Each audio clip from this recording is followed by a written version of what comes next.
यूरोपीय यूनियन एक ऐसी कार्रवाई इसराइल के खिलाफ करने जा रहा है जिससे इसराइल कंगाल हो जाएगा। जी हां, इस वक्त इसराइल को डरने की जरूरत है, घबराने की जरूरत है और इस वक्त ये जो कदम यूरोपीय यूनियन की तरफ से उठाया जाना है वो कहीं ना कहीं चौतरफा घेरने की कोशिश इसराइल को समझी जा रही है।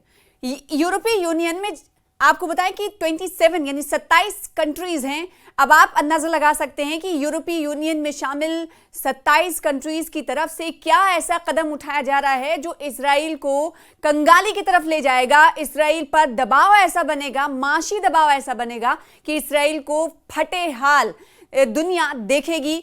ऐसा कदम यूरोपीय यूनियन उठाने जा रहा है। अब सवाल उठता है कि आखिर क्या यूरोपीय यूनियन का ऐसा कदम होगा जिससे इसराइल कंगाली की दहाने तक पहुंच जाएगा। ना सिर्फ कंगाली की दहाने तक पहुंच जाएगा बल्कि एक तरह से कंगाल हो जाएगा इसराइल। यूरोपीय यूनियन ने अब फैसला ले लिया है कि वो इसराइल के खिलाफ इस तरह के कड़े कदम उठाएंगे। अब इस कदम के जरिए क्या करने जा रहे हैं यूरोपीय यूनियन ममालिक, ये बड़ा सवाल है। इस वीडियो के जरिए आपको बताएंगे कि आखिर वो क्या कदम है जिससे इसराइल को डरने की जरूरत है और ये कदम इसराइल को कंगाल बना देगा।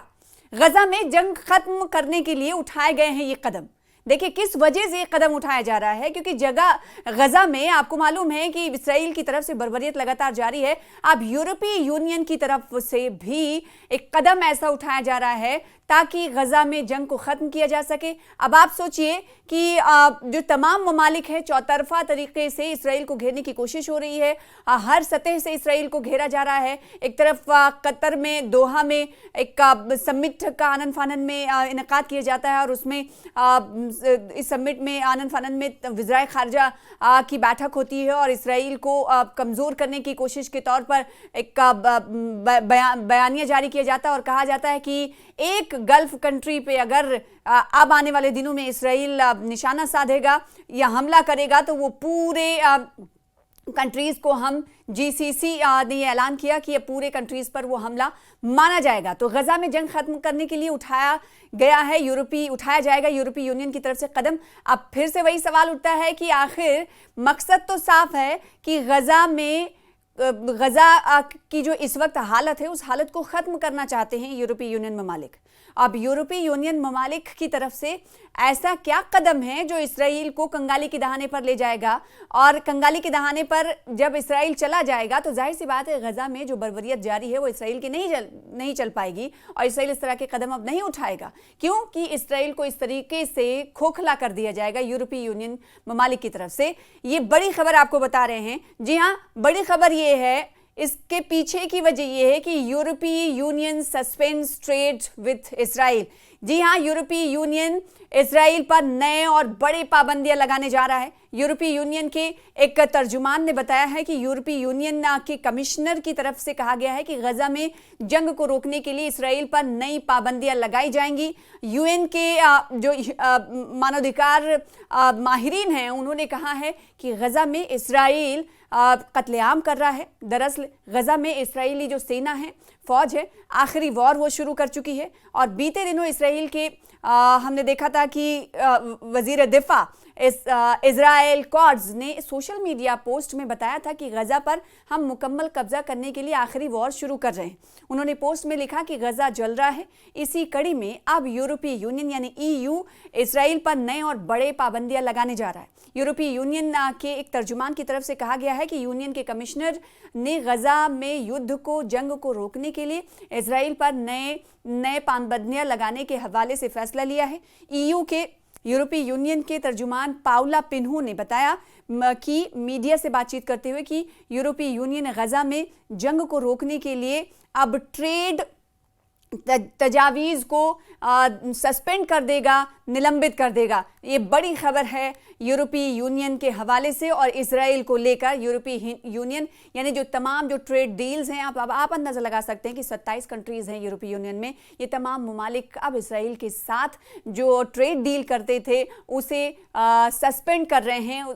ट्रेड डील को ख़त्म किया जा रहा है, यानी व्यापार जो है, कारोबारी जो समझौता था उसे ख़त्म कर रहे हैं यूरोपीय यूनियन ममालिक। मीडिया रिपोर्ट के मुताबिक यूरोपीय यूनियन इसराइल का सबसे बड़ा व्यापारिक साझेदार है। ये इसराइल पर किस किस तरीके से असरदार होगा इससे ही अंदाजा लगाया जा सकता है, क्योंकि यूरोपीय यूनियन जो है वो इसराइल के साथ सबसे बड़ा व्यापारिक साझेदार के तौर पर सामने आया है और ऐसे पाबंदियों से इसराइल की जो मईशत है उस पर बड़ा असर पड़ सकता है और इसराइल कंगाली के दहाने पर पहुंच सकता है। इजरायली प्रधानमंत्री पीएम की बात करें तो वो कबूल भी कर चुके हैं कि इंटरनेशनल स्तर पर इसराइल अकेला भी पड़ चुका है और हमें इसके लिए तैयार रहना चाहिए। पिछले दिनों आपने खबर सुना होगा कि जब कतर में तमाम ममालिक का जीसीसी की बैठक होती है, तमाम ममालिक के वज़ायर ख़ारजा इस बैठक में मौजूद होते हैं, हंगामी मीटिंग दोहा में बुलाई जाती है, तो उस वक्त इसराइल की तरफ से ये रद्द-ए-अमल का इजहार किया जाता है कि हमें, यानी इसराइल ये कह रहा है कि जब चौतरफा उसे घेरने की कोशिश हो रही है तो हमें भी ये मालूम है, इसलिए हमें अकेले रहने की आदत डालनी पड़ेगी और हमें वो तमाम जो ममालिक से अब तक सपोर्ट मिलता था उनसे हो सकता है आने वाले दिनों में ना मिले। इसके लिए इसराइली पीएम की तरफ से इंटरनेशनल स्तर पर इसराइल को अलग थलग छोड़ दिया जाएगा, ये उन्हें पता है, इसलिए उन्होंने इस हवाले से इजहार ख्याल भी पहले किया था। गौरतलब है कि इसराइल हमास के बहाने गजा पर कब्जा करना चाहता है। पीएम नेतन्याहू ने इस बात का ऐलान भी किया है।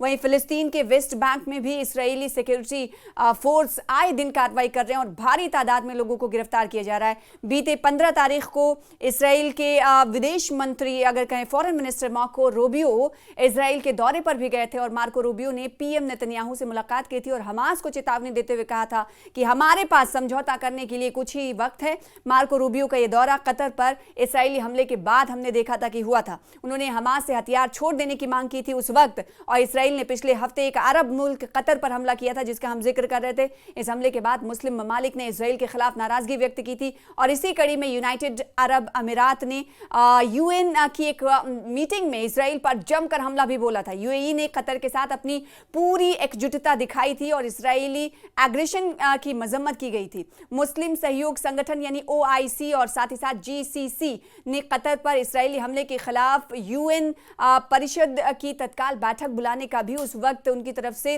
मांग की गई थी और मुस्लिम ममालिक जो हैं उनकी तरफ से कहा गया था कि जिनेवा में इस बैठक का इनेकाद हुआ जहां यूएई ने इसराइल को जमकर लताड़ लगाई और अब ये जो कदम है ईयू की तरफ से ये कहीं ना कहीं इसराइल को कंगाल कर देगा।